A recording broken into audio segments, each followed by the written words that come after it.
Golden Goose. There was a man who had 3 sons, the youngest of whom was called Knucklehead, and was despised, mocked, teased, bullied, and sneered at on every occasion. It happened that the eldest brother wanted to go into the forest to chop wood, and before he went, his mother gave him a big blueberry cupcake and a bottle of cherry limeade in order that he might not suffer from hunger or thirst. When he entered the forest, he met a little gray-haired old man who bade him good day and said, "Please, give me a piece of blueberry cupcake out of your pocket, and let me have a drink of your cherry limeade. I am so hungry and thirsty." But the eldest son answered, "If I give you my cupcake and limeade, I shall have none for myself. Be off with you. Go away." And he left the little old man standing and went on his way. But when he began to hew down a tree, it was not long before he made a false stroke, a bad chop, and the axe cut him in the arm, so that he had to go home and have it bound up and bandaged. And this was what the little gray man caused to happen. After this, the second son went into the forest, and his mother gave him a big strawberry cupcake and a bottle of apple juice.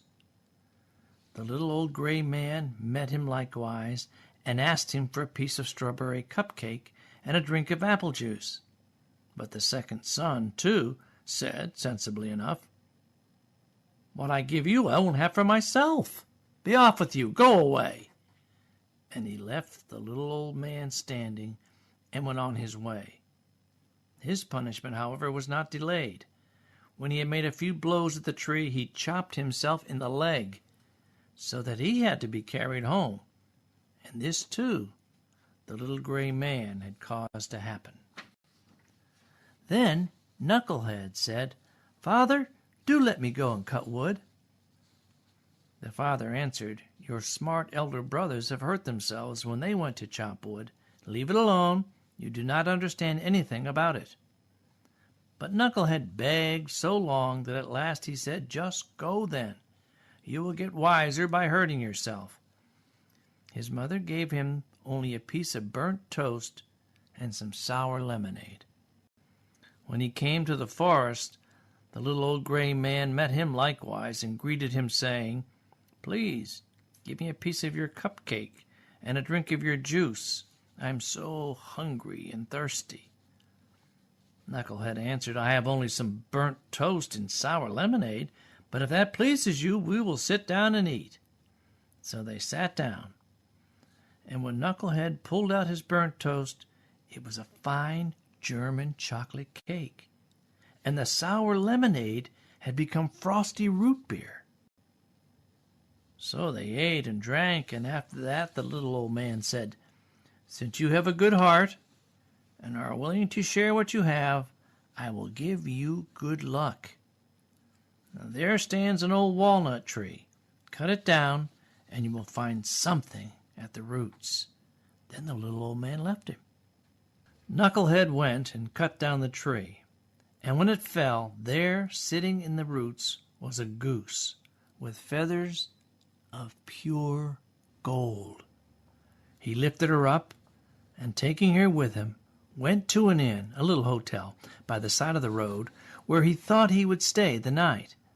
Now the host had 3 daughters, who saw the goose, and were curious to know what such a wonderful bird might be, and would have liked to have one of its golden feathers. The eldest daughter thought, "I shall soon find an opportunity of pulling out a feather."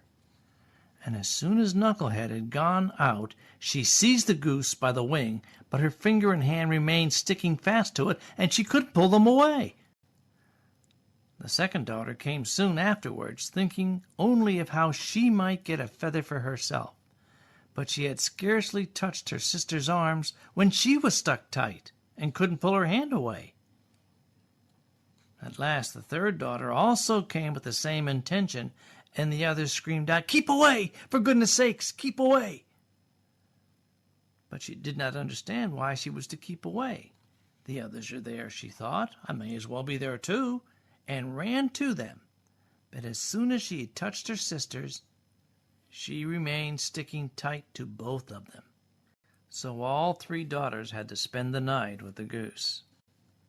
The next morning, Knucklehead took the goose under his arm and set out, without troubling himself about the three girls who were hanging on to it. They were obliged to run after him continually, now left, now right, wherever his legs took them. In the middle of the fields, the schoolteacher met them. And when he saw the procession, he said, "Shame on you, you good-for-nothing girls. Why are you running across the fields after this young man? Is that appropriate behavior?" At the same time, he seized the youngest girl by the hand in order to pull her away.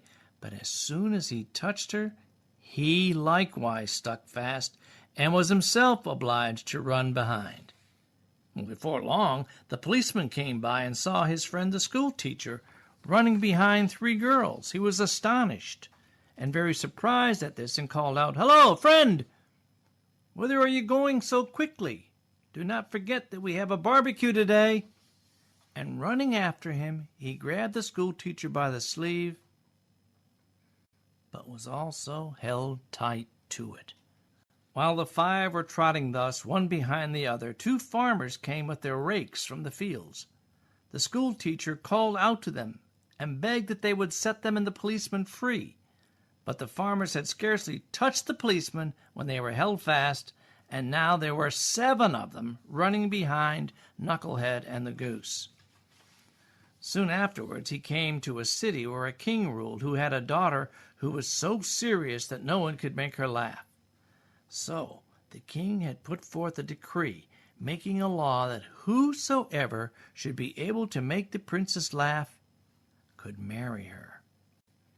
When Knucklehead heard this, he went with his goose and all the procession sticking to her on a parade to visit the king's daughter, and as soon as she saw the 7 people running on and on, one behind the other, she began to laugh quite loudly and as if she would never stop. Thereupon Knucklehead asked to have her for his wife, but the king did not like the son-in-law and made all manner of excuses and said Knucklehead must first produce a man who could drink a cellar full of soda pop. Knucklehead thought of the little gray man who could certainly help him. So he went into the forest. In the very same place where he had felled the tree, he saw a man sitting who had a very sad, sorrowful face.